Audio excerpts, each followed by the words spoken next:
నిన్న ఒక ఫంక్షన్ లా మన ఈటల రాజేందర్ కలిసాడు.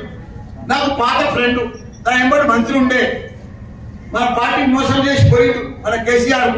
20 ఏళ్ల సరి మన పార్టీలో ఉండే, మన కేసీఆర్ తోనే పెద్దగా ఆయన. అంతకుముందు ఏమి లేకుండే, కోరుకుంటూ అమ్ముకుంటుండే, పెద్దోడు అయిపోయింది. ఇప్పుడు నిన్న పార్టీలో కలిస్తే కాగలించుకుంటా, నాకెవరు కలిసినా కాగలించుకుంటా. పాత మిత్రుడు, నా ఎంబడి మంత్రి ఉన్నాడు తప్ప కాగలించుకొని అన్నా ఆల్ ద బెస్ట్ అన్నాం, గాడ్ బ్లెస్ అన్నాం, గెలుస్తున్నాం అన్నాం. ఎవరినైనా కలిసిన పోటీగా అంటాం కదా, దాన్ని పెద్ద సోషల్ మీడియాలో పెట్టుకొని మల్లారెడ్డి ఇట్లా అన్నాడు, మల్లారెడ్డి ఇట్లా. అరే ఇప్పుడు భగవాన్ కలిసిన అంట.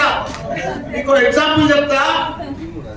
జంగా వజ్రేష్ యాదవ్, ఓ రూపాయల ఇద్దరం ఎలక్షన్ల నాడు నాకు కలిసి దగ్గర పడ్డాడు.